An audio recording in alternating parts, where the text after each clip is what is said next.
Yo, I'm the code queen, Silicon Supreme. Your front-end framework's just a broken dream. React Next.js, you think you're so slick, but your components are weak like a GitHub commit.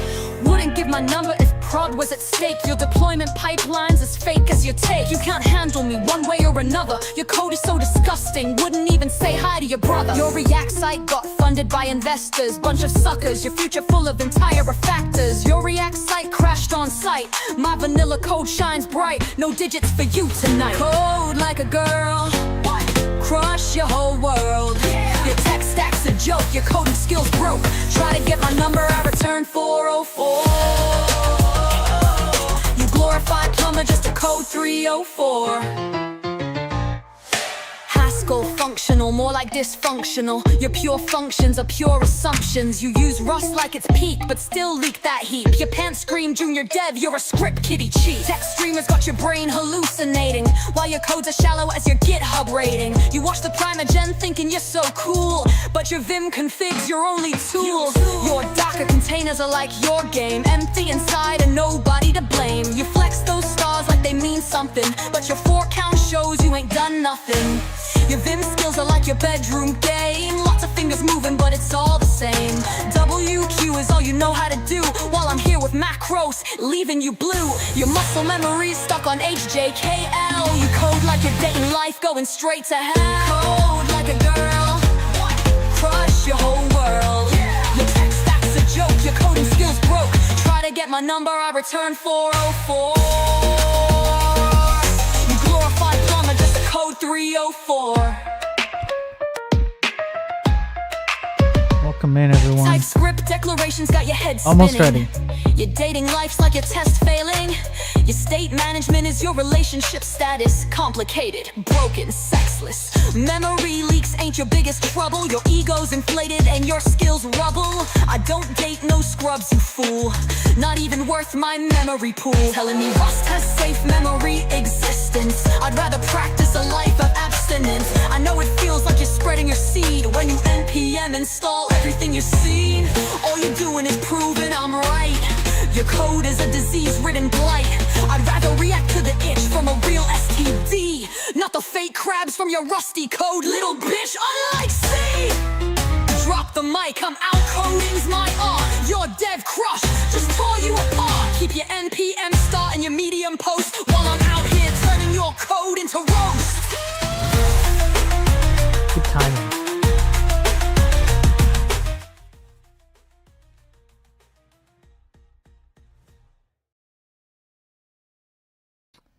What's up, everyone? Good to see you. Hope you're all doing well. What's up, Ghost on YouTube?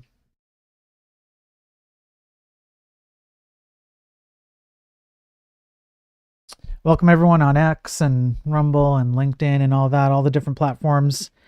We'll get through some tech news. I don't have a lot of time today, again, as per usual, so I'm not going to go too long here, but I do have a backlog of news that we should go over. So there will be a few that I'll go over really quickly because they don't really need, to have a bunch of time spent on them. We'll just cover the highlights, and then we'll dig into one or two a little bit deeper. So let me make sure that okay, so we'll get through a few before we get to the one in the title.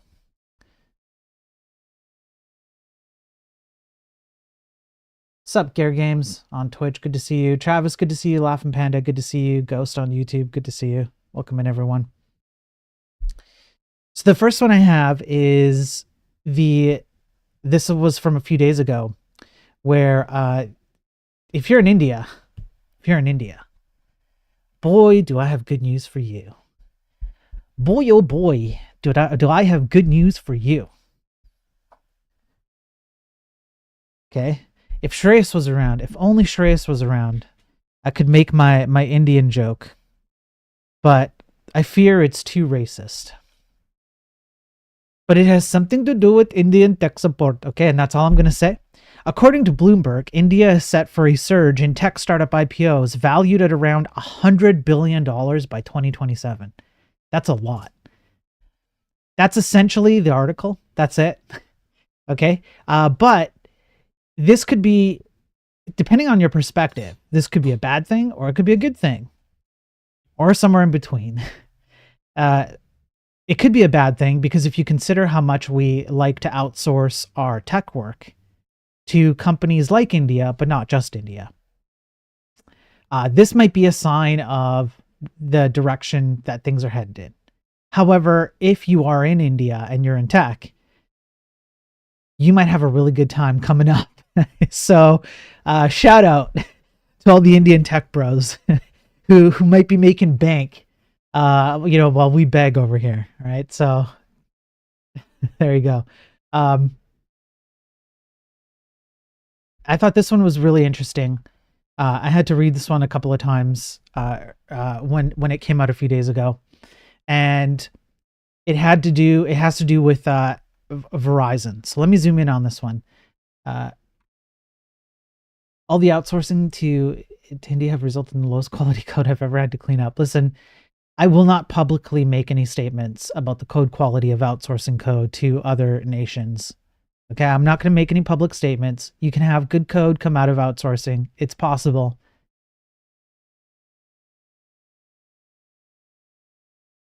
I'll let the silence speak for itself. I feel like the same thing was said 20 years ago too, though.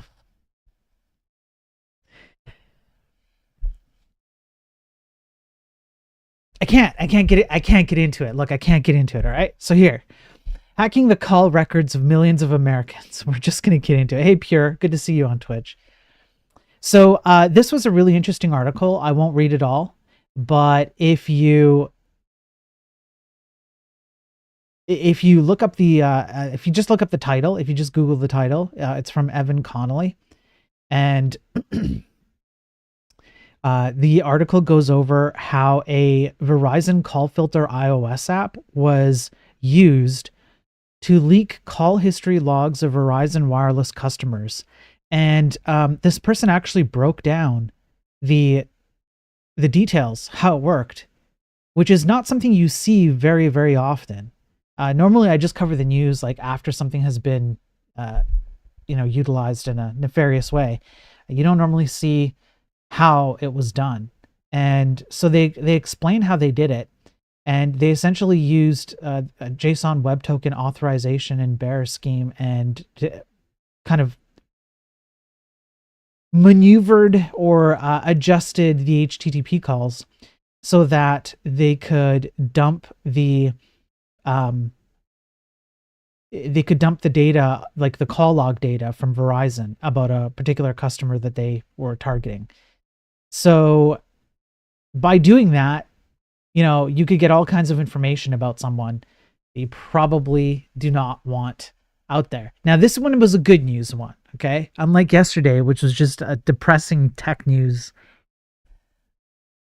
Bro, yesterday was super depressing. But Verizon fixed it. Now, that's great. I'm glad that they did. And I do want to credit Verizon for a quick response and fix, so that's great. I'm happy to hear that. I will say that there is a negative aspect to this, which is why did this exist in the first place? And also, how long did it go undiscovered for? Right? So at least we can kind of, this is pretty par for the course, I suppose you could say, where these things happen and then you have to wonder, what people could have done with this over the period of time that it was undetected.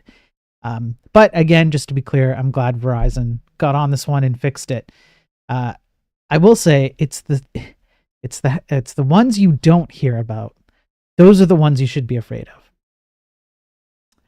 Okay, now there is in accordance with the title somewhere over wherever it is right now on the screen. There are a few articles that have come out where some people are starting to kind of lean back on the AI hype.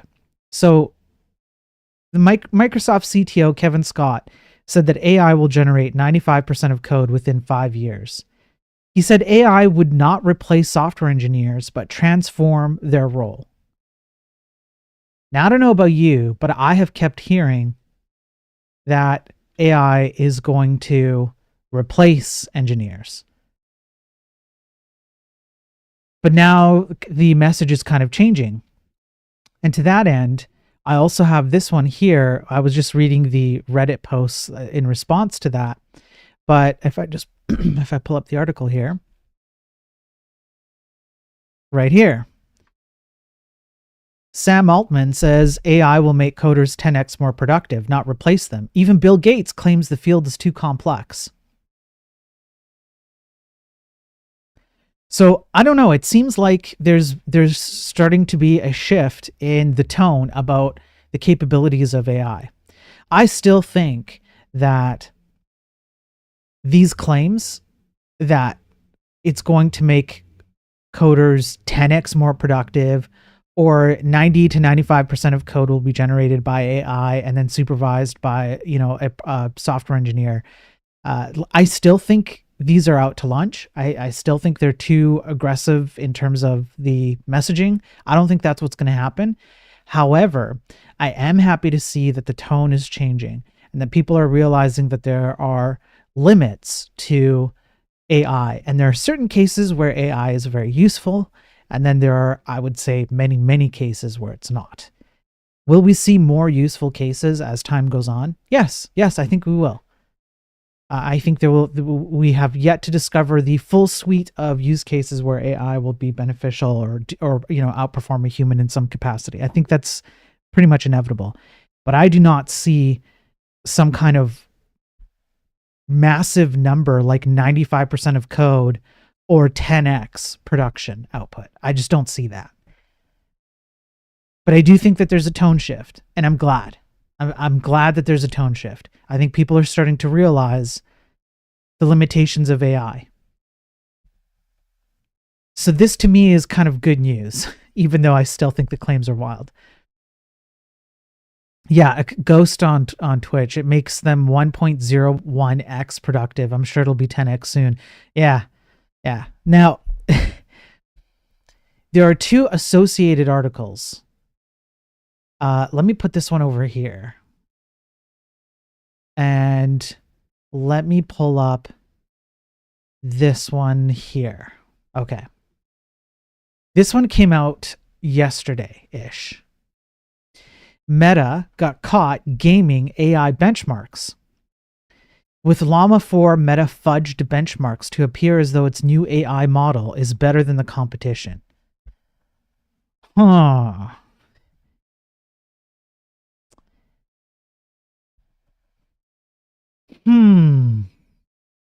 Travis is a 1/10 X programmer. Oh, really? Hang on, let me see if I guess I hit the limit. There's like a one article limit, and I guess they detect when you do that. So Meta Llama for game benchmarks. Let's see if we can find. This is the same one, right? Yeah.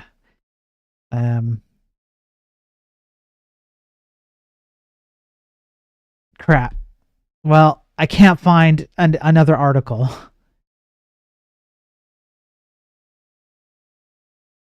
It's gonna go to The Verge. It's all The Verge, and I sure as hell ain't signing up for The Verge. so whatever that is what it is. But are we not hackers here?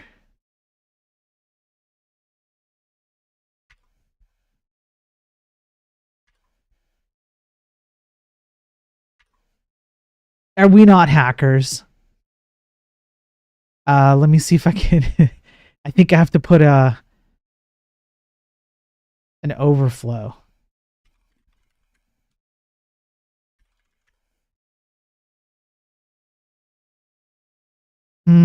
So it won't let me do the scrolling, but it might let me read the content right here somewhere. Article. We're gonna freaking hack live. Yeah. Okay. There we go. We're gonna read it this way. Here we go, boys. We're hacking. We're hacking, boys. Over the weekend, Meta dropped 2 new Llama 4 models, a smaller model named Scout and Maverick, a mid-sized model that company claims can beat Geppetto 4o and Gemini 2 across a broad range of widely reported benchmarks. Maverick quickly secured the number 2 spot on LM Arena, the AI benchmark site where humans compare outputs from different systems and vote on the best one. In Meta's press release, the company highlighted Maverick's ELO score of 1417, which placed it above OpenAI's 4.0 and just under Gemini 2.5 4.0. Let me open up the next. The achievement seemed to position Meta's open-weight Llama 4 as a serious challenger. Then AI researchers digging through Meta's documentation discovered something unusual. In fine print, Meta acknowledges that the version of Maverick tested on LM Arena isn't the same as what's available to the public. According to Meta's own materials, it deployed an experimental chat version of Maverick to LM Arena that was specifically optimized for conversationality. So essentially what Meta did is they gamed the test. They said, what is the test looking for in order to get good numbers, good results for numbers? And they fine-tuned their model. They deployed that. Then they got a good score and they said, see, our model is great. So you do have to wonder whether they're the only game in town that plays this kind of, gaming, essentially. And it's no surprise to me because programmers do this all the time. They'll game Jira boards or Kanban boards or story points or whatever. It's like a rite of passage. You have to game it with you have the tools right there. You can just program a thing to game a system, right? So it's no shock to me that Meta would do it, but is Meta the only one doing it? That would be my question. And which tests are other companies gaming with their AI models if they're doing it? So that they can get high scores so that they can hype up AI and get that sweet funding. Like, I don't think it's crazy of me to think that happens. I don't think it's a crazy conspiracy theory. I think it's well within the realm of plausibility and possibility. I would consider doing it if I was an AI company. It's exactly the kind of thing that I would do if I wanted to demonstrate that my model is superior to others. I would find a way to game the test. What is the test looking for? Fine-tune the model, ship that out, and then claim the general model is that, and away I go. So, that's just me. Maybe I'm out, maybe I'm crazy, but I think this is par for the course as well. Jump through hoops to get money, says Gary Games. Yeah. Imagine how many workers are wasting their time instead of creating systems that benefit society. Yes. And I've been having this discussion on X online, asking people, what are we getting for trillions of dollars? What value are we getting for trillions of dollars and all the energy we spend on AI? We're getting Studio Ghibli and barely junior level code. And meanwhile, these people game the tests. So I don't know. It doesn't seem that worth it to me, And then the other article that I wanted to bring out was this one here. AI threats in software development revealed in new study. Now, this one is wild. There's an ArcSiv study. It's published. I'm not sure if I'm going to go over it on an Enlightened Programming stream. I don't think it's necessary. I think it's good enough to cover it on the Tech News stream here. But it's a published scientific article. And what these guys did was they determined, I'll break it down for you. I'll keep it really simple. So what happens is a normal user, okay, we have to start off on the right-hand side here, okay? So you have a normal user. Let's say it's you or me. And we want to use AI to generate some code, okay? So we go to ChatGPT or something, and we say, generate some code that shows a picture, shows random pictures of cats, and then I can click on the cat and I can rate it from a scale of not so cute to cute or something like that. And so it'll generate some code.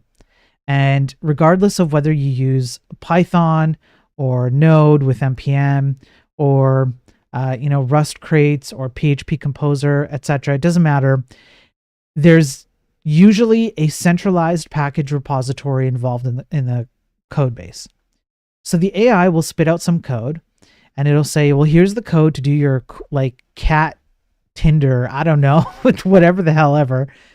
And as part of the code, here are a few packages that you should install and use that will, handle some features for you. Okay, great.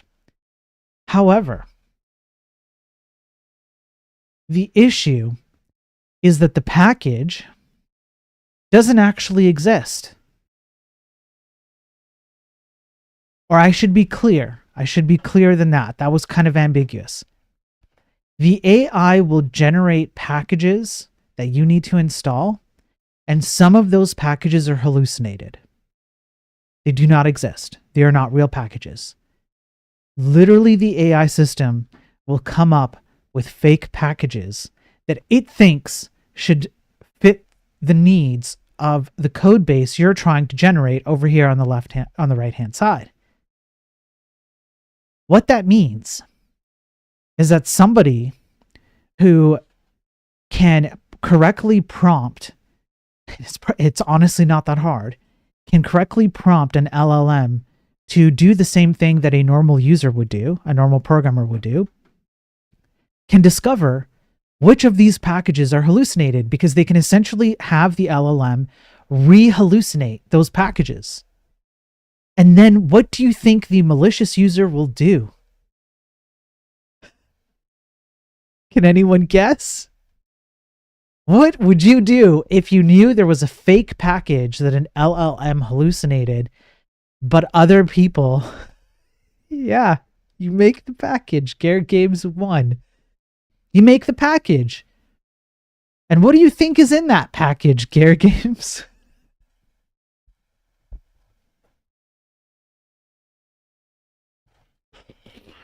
What's in it? Do you think it's free open source code to benefit mankind? What do you think's in it? No. Your exploit. That's right. That's right. That's exactly right. So these unethical people will create the hallucinated package knowing that a normal programmer like you and me will install it, because who has time to check which packages got installed and whether they're legitimate or not? And they will contain exploits, and you'll just deploy them to production, and now everyone has an exploit. Now, I must admit, there is a level of ingenuity and creativity here that I can admire, but it is also quite scary. And the level of confidence that people have in AI generated code, as well as even if you're someone who has the common sense to question the code that AI generates for you, it's unlikely you're going to have enough time available to you to properly itemize and review all the things that were put into that code base by the AI system. So the likelihood of something passing your checks, if you have them, is pretty high, in my opinion. I think lots of this goes unnoticed, or would go unnoticed. And the reason why I say that, I think it's demonstrable, because even now, without AI generated code, we do have third-party packages that people install, and they don't have the time to check those, and they might be completely legitimate. Then the package is deprecated, or it's taken over by something or someone else, and the package gets updated with exploits. That happens without the hand of AI. So the hand of AI just makes it actually a bit worse, because it's easier to feel confident about the AI generated code. And another downside to this is that you don't have to necessarily be a programmer. You could be a vibe coder. You could be someone who doesn't know very much or at all about code, and you just vibe code your way through some kind of application, and it takes off and receives tons of viewership and memberships and money and whatnot, gets lots of use, and you have no idea. You wouldn't even know where to begin to look for an issue like this.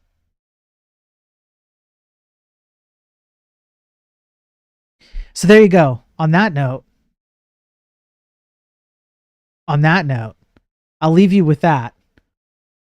And I'm going to call it. I'm going to call it here because I don't have a lot of time today. I apologize, but I had to get it in.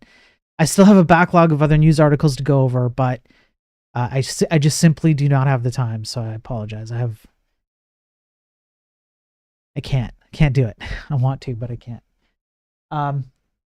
So that's it. That's it for the Daily Tech News stream. Thanks everybody for being here. I appreciate it. And I'll be back tomorrow again for sure with another Daily Tech News stream. I have to do a video game stream. I have to do a stream building the video game. I don't know when that's going to happen, but it needs to happen soon, damn it. Because I'm letting you all down, all right? I will make it happen soon. Listen, if you like what I'm doing here and you want me to do more of it and you want me to keep presenting this information and helping you guys out and talking to idiots online and telling them that they need to do better and so on, help me out. Do the like and the subscribe and all that stuff. It's not about the money, it's about the algorithm, which I hate, but I have to play. So help me out by doing that. Otherwise I can't do it alone. I can't expand my reach and tell more people that we're in serious danger in the tech industry. But other than that, I appreciate all of you being here. You guys are awesome. What's up, Sneaky? Good to see you, man. That's it. I am out of here. Have a good day. Have a good night, wherever you are, whatever you're doing. And I will see you tomorrow at the very, very latest. Stay safe out there. Peace.